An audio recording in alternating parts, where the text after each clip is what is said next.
Speak to us. Why? Well, Adam, I think we need to learn the lessons of Labour's terrible election defeat last week. We lost large swathes of Middle England, the suburbs.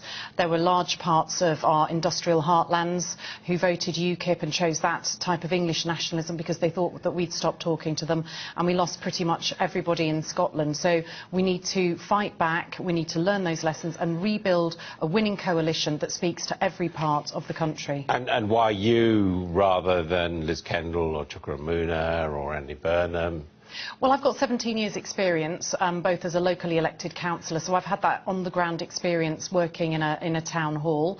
I've had 5 years as a backbencher, and I've had 5 years in the shadow cabinet in a variety of jobs. I held the government to account, stopped them selling off England's forests, made them cap the rail fares that were hurting commuters, and also really spoke out for Britain when we discovered that the supermarkets had been selling us horse meat and beef burgers. I mean, you did also sort of declare war on Thomas the Tank Engine at one stage, because there were too many male engines in Thomas the Tank Engine. Do you think that's the sort of judgment that the next Prime Minister needs? Well, look, that was a bit of Daily Mail fun when I was trying to make a serious point about the fact that 95% of train drivers are men and it's a well-paid job, and how do we open up industries, professions to everybody. But do you want to think it was Thomas the Tank Engine's fault that we don't have enough women? That was a classic definition of a silly season Christmas story, but I've chosen to launch my leadership bid in the Daily Mail because that's exactly the sort of reader that Labour has lost. And I think across the country people trust us to run their local councils, they trust us to run their local services,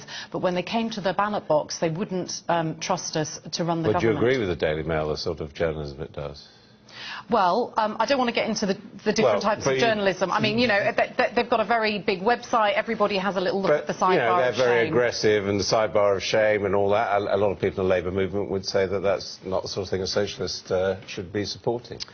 Labour must have no-go areas. We have to reach out to every corner and every community of this country, and that doesn't mean turning our backs on large numbers of people who want to know what the Labour Party stands for and actually are interested in our vision of how we can combine I mean, if something is hope racist or sexist or something like that, I mean, surely you would come a point where you'd say, I don't want to be associated with that.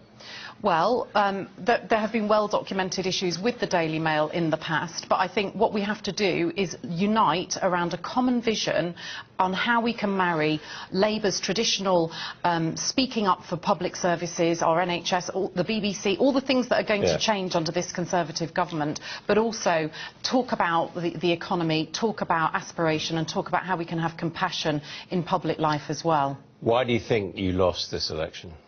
I think people did not trust us to run their economy, and the Tories spent the last 5 years trashing Labour's economic record. We have to get the record straight. We have to be clear that the global financial crisis was not caused by Labour spending too much on schools and hospitals, and that when the recession hit, we were exposed, tax receipts went down, unemployment went up, and we invested to save our car industry and to save industries across the country. So do you think the last Labour government did overspend and not save enough?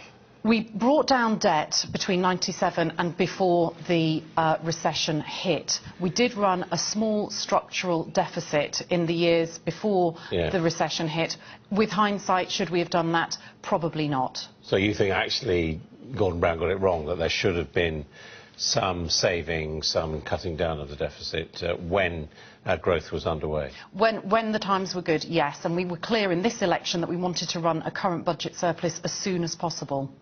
And Creagh, have you got the nominations that you need? Well, I've just launched my leadership campaign today. I've spent the last 2 days at home in Wakefield.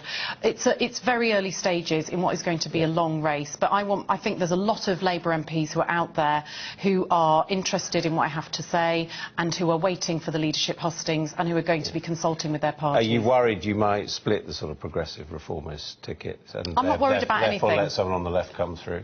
I'm not worried about anything. I think the Labour Party needs everybody pulling together, best foot forward, talking to the country about what needs to change and how we want to change our country for the better.